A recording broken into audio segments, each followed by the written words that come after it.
तो देखिए, नवाज पॉलिसी शरीफ साहब की एक पुरानी कंसिस्टेंट पॉलिसी है कि इस खत्े के अंदर इंडिया और पाकिस्तान को अपने तनाज़ात बातचीत के ज़रिए हल करने गई। पाकिस्तान को समझ में आ गया कि भारत से दुश्मनी कितनी महंगी पड़ेगी। अब पाकिस्तान को साइड कर ब्रिक्स देशों ने पाकिस्तान को जोरदार झटका दिया और न संभले झटका ऐसा कि चीन भी उसका साथ छोड़कर भारत के साथ हाथ मिला रहा। और पाकिस्तान की जहां तक बात आती है तो कांग्रेस और बीजेपी जो है वो इंडिया के अंदर तो बड़ा फर्क होगा, लेकिन ये याद रखना चाहिए कि कांग्रेस शो मारती है कि 1971 में कांग्रेसी लीडर ने पाकिस्तान के दो टुकड़े किए, पार्टीशन कर। हालात की मौजूदगी में आपको गलतफहमी क्यों है कि इंडिया आपके साथ जो है वो मुज़ाकरात करे और वो भी कंडीशनल?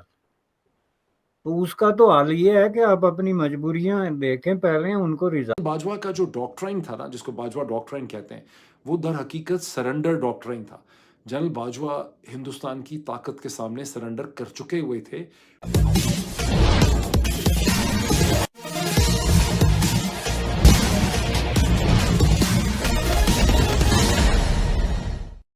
पाकिस्तान ब्रिक्स की सदस्यता हासिल करने के लिए बड़ी उम्मीद लगाए बैठा था।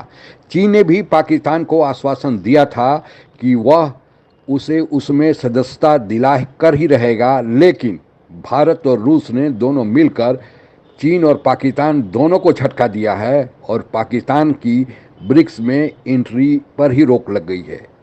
आगे की कहानी सुनते हैं। पाकिस्तान जो आतंकियों को पालता है, दूसरे देशों में हमले करवाता है, उसकी ख्वाहिश फिर से अधूरी रह गई। पाकिस्तान को समझ में आ गया कि भारत से दुश्मनी कितनी महंगी पड़ेगी। अब पाकिस्तान को साइड कर ब्रिक्स देशों ने पाकिस्तान को जोरदार झटका दिया और बता दिया कि भारत के सामने उसकी कोई औकात नहीं। अब न सिर्फ एशिया बल्कि पूरी दुनिया में भारत की नीति से पहले पाकिस्तान को एक के बाद एक बड़ा झटका लग रहा। झटके भी ऐसे ऐसे पाकिस्तान संभाले न संभले। झटका ऐसा कि चीन भी उसका साथ छोड़कर भारत के साथ हाथ मिला और अब मिस्र, इथियोपिया, ईरान, सऊदी अरब और संयुक्त अरब अमीरात ब्रिक्स समूह के पूर्ण सदस्य बन गए हैं। वैसे जानकारी के लिए बता दें कि ब्राजील, रूस, भारत, चीन और दक्षिण अफ्रीका पहले से इसके। देखिए, नवाज शरीफ साहब की एक पुरानी कंसिस्टेंट पॉलिसी है कि इस खत्े के अंदर इंडिया और पाकिस्तान को अपने तनाज़ात बातचीत के ज़रिए हल करने चाहिए। चूँकि अगर इस खत्े में अमन नहीं होगा तो यकीनन इस खत्े की तरक्की भी मुतासर होगी और आपको तरक्की करने के लिए अपने नेबर्स के साथ ताल्लुकात को अच्छा रखना चाहिए। उन्होंने हमेशा से कोशिश की और आपको याद है ऐलान लाहौर उनका एक बड़ा हाई पॉइंट था जब भारत के वज़ीर आज़म वाजपेयी जब हमने एटमी धमाके किए उसके बाद लाहौर आए और मीनार पाकिस्तान पे खड़े होकर उन्होंने कहा कि अब पाकिस्तान एक हकीकत है, हम इसे तस्लीम करते हैं। आपकी डिप्लोमेसी का हाई पॉइंट था, लेकिन एस्टैब्लिशमेंट के साथ आपका लो पॉइंट भी था, उसके बाद शुरू हुआ। उसके बाद फिर जो कारगिल के वाक़यात हैं उसने फिर धचका लगाया। पॉलिसी टू अंडरस्टैंड कि वो और पाकिस्तान की जहां तक बात आती है तो कांग्रेस और बीजेपी जो है वो इंडिया के अंदर तो बड़ा फर्क होगा, लेकिन ये याद रखना चाहिए कि कांग्रेस शो मारती है कि 1971 में कांग्रेसी लीडर ने पाकिस्तान के दो टुकड़े किए, पार्टीशन कर। एक नेचुरल इंस्टिंक्ट होता है लीडरों का कि वो एक्सटर्नलाइज करें, क्योंकि उससे उनको ये लगता है कि घर के अंदर अपने मुल्क में लोग उनके साथ, इवन जो उनके साथ नहीं है, जब मुल्क का मसला आएगा तो वो उनके साथ मिल जाएंगे। तो मेरा ख्याल है पाकिस्तानी को मोहतात रहना चाहिए। लेकिन एक मैं जरूर ये चीज कहूंगा कि ये जो खुशी और उम्मीद एक तरह से पाकिस्तान में बड़ी वाज़ेह, आपकी प्रेजेंटेशन में भी ये बड़ा वाज़ेह है कि आपको अच्छा लगा कि एक मुल्क है हमारा हमसाया मुल्क जहां जमहूरियत इतनी स्ट्रांग है। ये जो नेक नीयत है हालात की मौजूदगी में आपको गलतफहमी क्यों है कि इंडिया आपके साथ जो है वो मुज़ाकरात करे और वो भी कंडीशनल? तो उसका तो हाल ये है कि आप अपनी मजबूरियां देखें, पहले उनको रिजॉल्व करें, या उनको एक तरफ रख के तो आप एक पॉजिटिव प्रैक्टिकल जो है सॉल्यूशन की तरफ जाएं। और वो ये है कि अनकंडीशनल मुज़ाकरात आप टेबल पे बैठें, कि बैठें तो सही जी आप, तो फिर हम उस पर बात करते हैं कि हमारे दरमियान किन किन चीज़ों पे डिफरेंसेस हैं, उनमें से अर्जेंट कौन से है। अंदर से अगर आपने कंप्रोमाइज़ किए हों, जो खुद आपके बड़े बड़े बाखबर सहाफ़ी और एस्टेब्लिशमेंट के साबिक़ कारिंदे जिसकी तस्दीकें कर रहे हों कि आपने लिख के दे दिया कि हम 20 साल तक या 100 साल तक कश्मीर पे बात ही नहीं करेंगे। बाहर बाहर से आप जो है वो लोगों की आंखों में धूल झोंकते रहें और इस तरह का फ्रॉड और मुनाफकत। बाजवा का जो डॉक्ट्राइन था ना, जिसको बाजवा डॉक्ट्राइन कहते हैं, वो दर हकीकत सरेंडर डॉक्ट्राइन था। जनरल बाजवा हिंदुस्तान की ताकत के सामने सरेंडर कर चुके हुए थे, मे बी परहैप्स बिकॉज उनके ऊपर वेस्टर्न प्रेशर था, बरतानिया का कोई रोल था उसके अंदर, अमेरिका के रोल से ज़्यादा बरतानिया का रोल था, मेरी अंडरस्टैंडिंग।